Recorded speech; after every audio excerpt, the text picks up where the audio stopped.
meron na hong binudget na 76 million pesos, no? As part of this capability enhancement program, yung paglalagay po ng CCTV sa mga iba't ibang police station. 76 million po for CCTV installations. Thank you, Mr. President. Alam na siguro natin lahat, very common na itong salita na nanlaban, kaya napatay. O nabaril ng pulis dahil tumakas. O nabaril ng pulis dahil susuntukin yung pulis. Wala ba tayong programa o iniisip na maging programa, Mr. President, sa PNP like in all other countries such as the United States, na yung mga pulis nila, yung mga operatiba, nag-aresto, meron silang taser, meron silang pepper spray, bukod pa dyan, meron silang train sa martial arts para kung meron isang nagwawala na inaaresto nila na tao at lumalaban, at least ang unang gagawin nila is either pepper spray or yung tinatawag na taser para ma-neutralize po yung pumapalag ng suspect. Sa ngayon kasi, Mr. President, pag yung isang suspect, hinamon ng pulis ng suntukan, ang gagawin ni pulis, bubunutin yung baril, boom! Patay ka. Or rubber bullet, anything that the policeman doesn't have to use lethal force.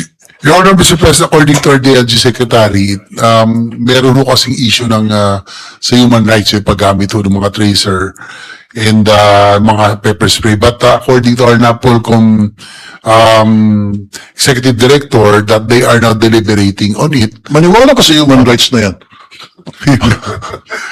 Pero ngayon po ay Bakit bakit sa United States pinapayagan yun, tapos sa Pilipinas ayaw ng human rights? Mas marami na maagal kasi po dito. So, according to our NAPOLCOM, they are already studying and deliberating on it, on the possible use of the tracers and ito pong mga pepper spray.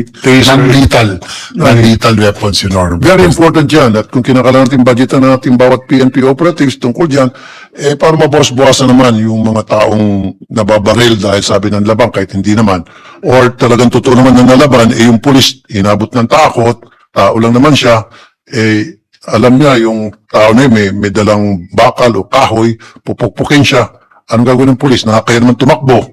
Sabihin duwag siya, so babarilin na lang niya. So kung meron siyang taser, di-taser niya, di-neutralize na agad yung isang suspect na being arrested na pumapalag, Mr. President. NAPOLCOM is currently studying it and will be making the necessary recommendations for this year. And if approved, then probably by next budget season, we can probably allocate funds for the purchase of these non-lethal weapons, Mr. President. Very good, Mr. President. Rasyon ng bala. Marami sa mga pulis natin ngayon, Mr. President, hindi marunong bumaril. Yung iba, pupunta sa shooting range once in a blue moon. Bakit? Kasi yung bala pang target practice nila ay kailangan nilang bilhin. As opposed to dapat yun ay rasyon ng PNP. So, in fact, there was this case many years ago na may nag-urimentado, I think this was in Tondo, Maynila, yung pulis ginising ng kapitbahay, naubos na yung isang magasin ng baril niya, hindi pa niya tinamaan yung may hawak na suspect na palusob sa kanya. So kung meron siyang target practice na experience, siguro 2 putok lang tatamaan na yung nag-urimentado na isang suspect. So siguro din sa bala, Mr. President, ilan ba ang nilarasyon na bala sa bawat police on a regular basis para sila ay magkakaroon ng target shooting proficiency? Your Honor, Mr. President, according to our GPNP, there's a training ammunition allowance sa region and from the national headquarters. Magkano, Mr. President? At ilang bala? We are checking right now kung ilan po yung allotted for policemen. But from as far as I can remember, dati po 50 rounds lang per policeman Per year. Per year, Mr. President. Baka pwede naman dagdag natin, Mr. President. Pero pakimonitor dahil pwede naman ibenta rin yung mga loko-lokong pulis. Well, that is not allowed, Mr. President, but the DLG Secretary said it is very much welcome. Mas malaking bagay ko kung madadagdag ito training ammunition po nila. Kasi po yung 50 ay mabilis lang ho yun eh. Sa isang araw lang na training, ubus po yun. So, that will be a big boost to the training and capability of our Philippine National Police if we can add a little to the training ammunition allowance, Mr. President. Siguro tayo natin si PNPO, ilan ba dapat ang kailangang irasyon? Kasi yung 50, we know that, kulang. Ako nga, pag nag-target, pumunta ko sa shooting range, kulang ang 200 bala eh, pang-practice ko. Yung pa kay mga pulis na kailangan sa trabaho nila yon. Tapos 50 lang, isang taon. Ako, isang puntahan lang, 200 rounds na uubos ko sa shooting range. Mr. President.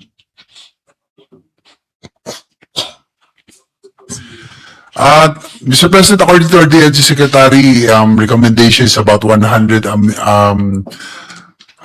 bullets or ammunitions. Kung pwede ho daw twice a year din ang target practice and proficiency test. So 2 proficiency tests a year with 100 bullets, 100 rounds of ammunition, Mr. President.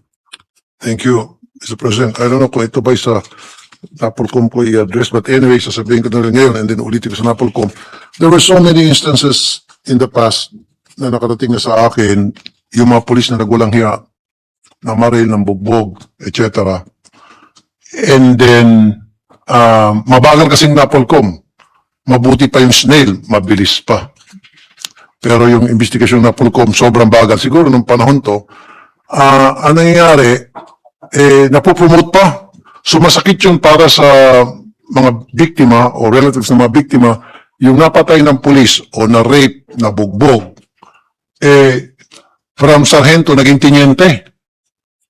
Is there a way na tingnan natin yung polisiya, if that's legislation, then we have to change that legislation or amend, na dapat yung pulis na may kaso, especially kung matindi yung kaso niya, criminal or admin, i-hold mo rin promotion niya until na nagkaroon ng resolution para mapabilis naman yung kaso. Halimbawa, nakapending sa Napolcom, then obligahan na Napolcom na maglabas ng resolution para malaman kung karapat-dapat ang ma-promote yung isang pulis na may reklamo. And of course, Mr. President, we have to make sure also na hindi magagamit naman para sa harassment ng mga kung sino-sino man doon sa mga pulis na gumagawa na ng trabaho nila. Mr. President.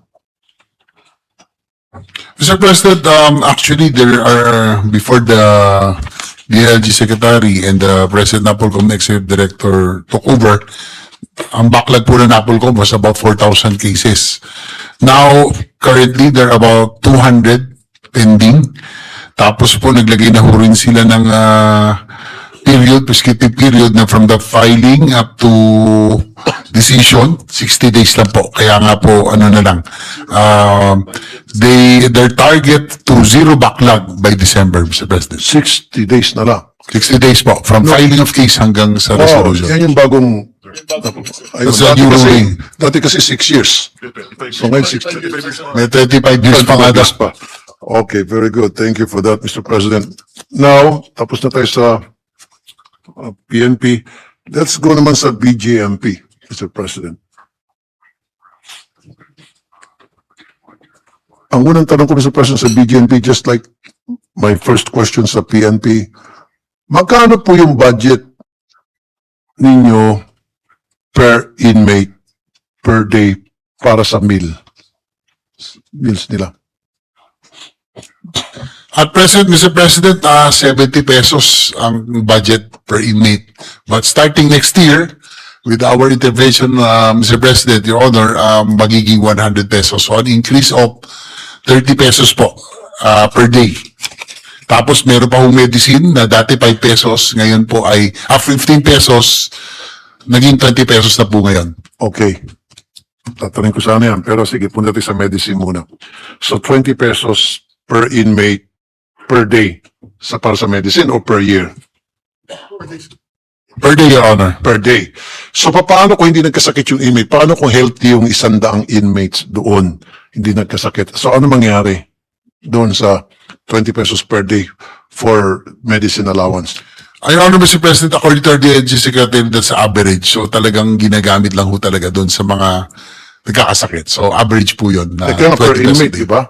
So paano nga kung 100 inmate, halimbawa na lang, 100 inmate na may budget allocation sila ng 20 pesos per day para sa medicine, eh, hindi sila nagkasakit. Ano mangyari dun sa perang yon? Kasi marireplenish yan the following year ulit. So nagdodoble, triple na. So saan pupunta yung perang yun, Mr. President? Your Honor, Mr. President, according to our BJMP director,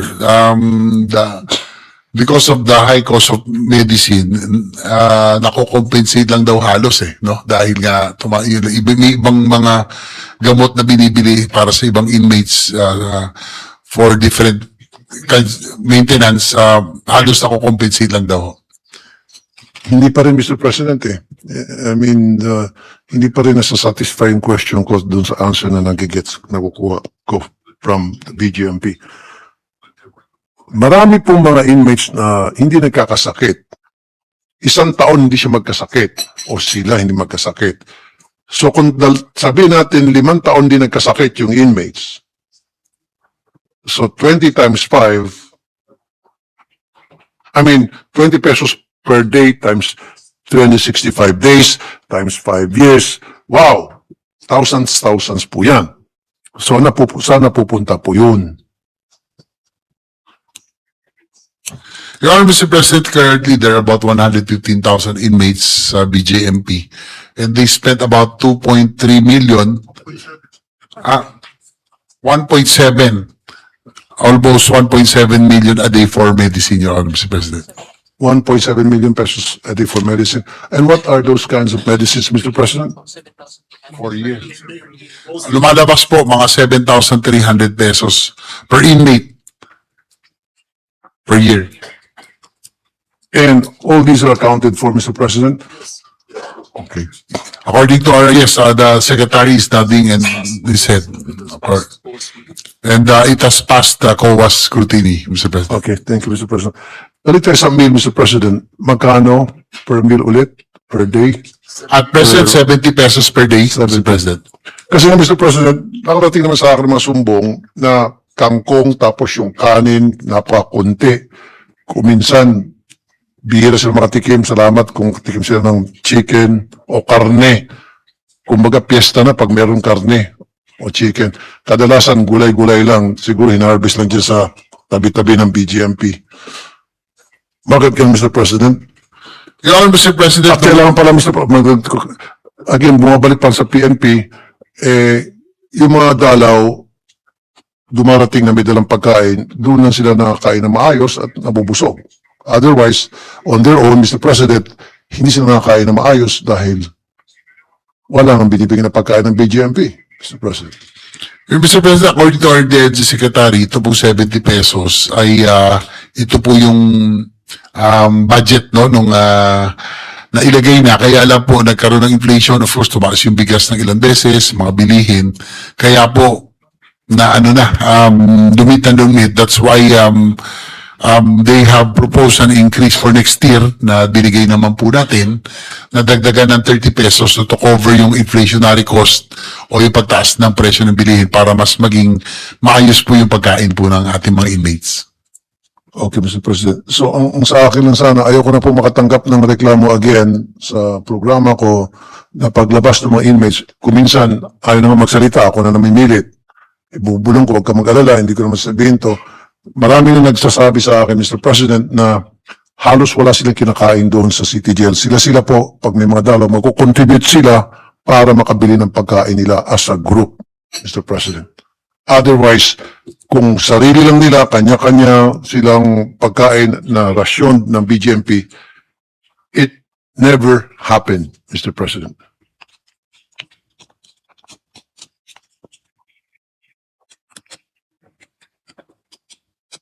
Mr. President, according to our BGMT director that they will be assured, there's an assurance already that they will improve the quality of food given that the next year's budget ay binigay po natin yung 30 pesos additional para nga po ma-cover yung pagtaas ng presyo ng mga bilihin para po mag-improve yung kanilang sinusupply pong pagkain sa ating po mga detainees.